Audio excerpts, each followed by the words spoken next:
عايز تفعل ال 55000 ميجا دي اللي هي ال 55 جيجا بفلوس قليله جدا سهله. تعال ما اعرفك ازاي. يا اهلا بيكم، انا محمد ودي قناتكم مدرسه اشباح النت. قبل ما نبدا كالعاده ما تنساش تخبط اللايك للتيم بتاعك للفيديو، ولو حضرتك جديد معانا ما تنساش تعمل سبسكرايب في القناه وتفعل الجرس بول كل اشعارات عشان يوصلك كل جديد. مبدئيا عزيزي فيديو النهارده مختلف تماما. فيديو النهارده اعرفك ازاي تفعل 55000 ميجا على الخط بتاعك، وكل ده هيكون من خلال خطوات بسيطه جدا، فاعرن كل انتباهك انصت جيدا. بعد كده عزيزي ركز معايا. اول حاجه هحتاجها منك ابلكيشن انا فودافون، اخر اصدار موجود منه على متجر بلاي. بعد كده كل عليك ان انت بتدخل على انا فودافون بالشكل دوت. المفروض ان انت بتسجل من خلال الشريحه بتاعتك لو انت فاتح بيانات التليفون زي كده بالظبط، او من خلال ان انت بتكتب رقم وباسورد لو انت هتفعلها لحد صاحبك مثلا. بعد كده ركز معايا، دخلنا على الابلكيشن خلاص وفتح معانا بالواجهه اللي حضرتك شايفها دي. المفروض يا عزيزي ان دي واجهه الابلكيشن الرئيسيه اللي هي ظاهره قدامك دي. ركز هنا من تحت عندنا حاجه اسمها انترنت، بيقول لك انت غير مشترك في باقه موبايل انترنت، ودي اول هام عندنا. لازم الخط بتاعك فعليا يكون مش مشترك في اي باقه انترنت، سواء باقات بلس او باقات اكستريم. ولو عندك باقه ملتهيه لازم فعليا ان انت تروح تلغيها الاول. هتلغيها ازاي؟ بتقول له من هنا المحاسبه بعد انتهاء الباقه، بتلاقي هنا المفروض الباقات بتاعتك اللي هي متفعله على الخط عندك، بتقول له ايقاف للباقه. طبعا الباقات اللي انا مفعلها على الخط عندي او اللي ظاهره قدامك دي مش بتسحب من الرصيد الخاص بيا، وفي نفس الوقت انا سايبهم عشان الرصيد الخاص بيا ما يتسحبش في الانترنت، عشان بس الناس اللي بتقول الباقه مفعله وفي 3 ميجا من 3 ميجا وهكذا. بعد كده خلينا نرجع. المفروض حاليا يا عزيزي عندك حاجه من تحت اسمها العروض، ودي اللي تهمنا فعليا. يعني ايه العروض؟ العروض هنا يا عزيزي المفروض بيكون فيها شويه عروض ظاهره لك، زي ايه؟ زي مثلا ميجا بايتس اكتر، وحدات لكل الشبكات، ميجا بايتس، والمفروض دقايق ومش عارف حاجات تانية كده، وتحت خلاص فصل عروضك. برضه مش دي العروض اللي احنا محتاجينها. يبقى نرجع مره تانية. يبقى اول حاجه لازم يا عزيزي يكون في الخط بتاعك هنا في الرصيد 217 جنيه. لو دخلنا على شحن الرصيد من عندي بالشكل دوت، ورحنا هنا على تفاصيل الرصيد والاشتراكات، ودي اول حاجه لازم حضرتك تدخل عليها. فالمفروض هنا يا عزيزي بيكون عندك هنا نوته. النوته دي في الخط بتاعك لازم تسددها الاول. بعد ما تسددها بقى لازم تسيب على الخط بتاعك هنا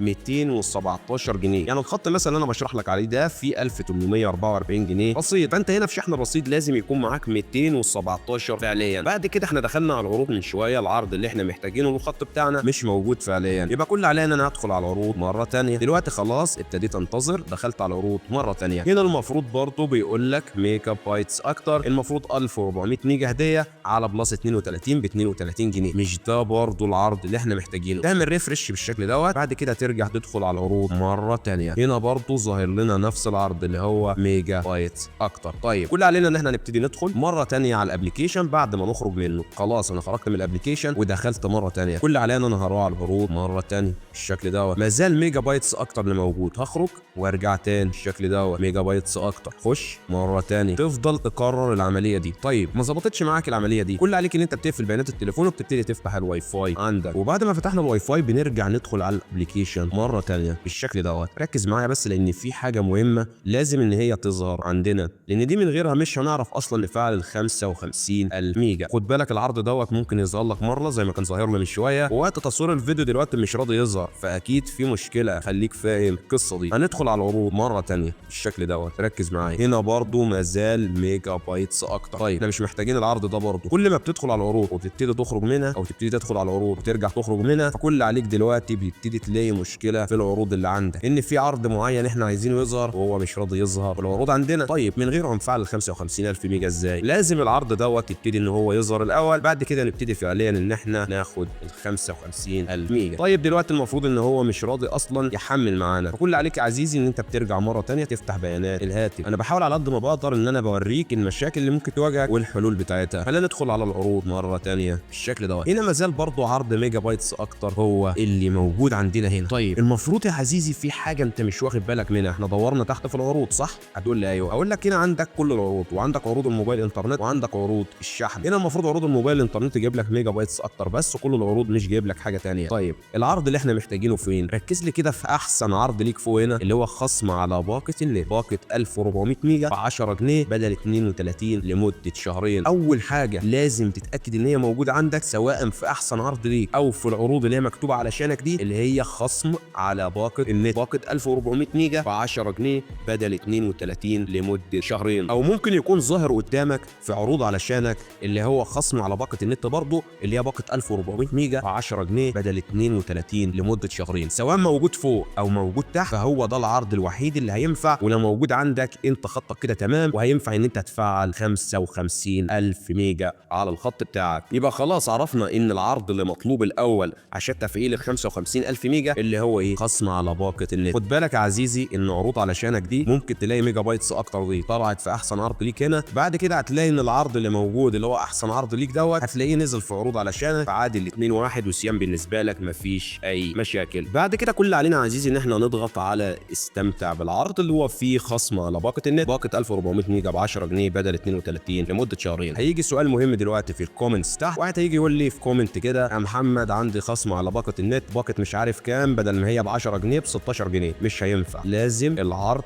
دوت بالظبط اللي هو باقه 1400 ميجا ب 10 جنيه بدل 32 لمده شهرين. هتبتدي تضغط على استمتع بالعرض، فدايركت كده هتلاقي ان فعليا هنا في الانترنت ظهر معاك الباقه اللي هي ب 10 جنيه. طبعا انا مش هفعل اي حاجه على الخط دوت يا عزيزي، لان المفروض ان انا مش محتاج انترنت اصلا، لان الخط التاني الخاص بيا عليه انترنت كتير جدا. وعلى فكره ان شاء الله نبتدي نعمل فيديو لل 40 جيجا كمان ازاي بنفعلها ببلاش حرفيا من غير اي رصيد ينضاف على الخط بتاعك. فلو حابب تشوف الفيديو دوت ما تنساش تحط لايك للفيديو، كمان تكتب لنا كومنت انك وصلت لحد هنا وتكتب لنا الشبح في المدينه. وكده بعد ما باقه ال 10 جنيه اللي هي فعليا موجوده عندنا في العروض دي خلاص اخدناها، يعني الباقه فعليا نزلت عندي هنا وسمعت عندي واتفعلت، واعمل ريفرش كده الاقي عدد الميجات بتاعتها موجود هنا، هدخل على العروض مره ثانيه. بعد كده هتلاقي ظاهر لك عرض ثاني اللي هو 10 جيجا ب 47 جنيه، هتضغط برضو استمتع بالعرض. طبعا خليني اقول لك ان كل ده بيخصم من الرصيد الخاص بيك. جميل جدا، هتقول لي جميل جدا، احنا متفقين من البدايه ان احنا حاطين 217 جنيه رصيد صافي على الخط بتاعنا، يعني كل الخصم اللي بيحصل دوت عادي كله من الرصيد بتاعنا. جميل جميل جدا.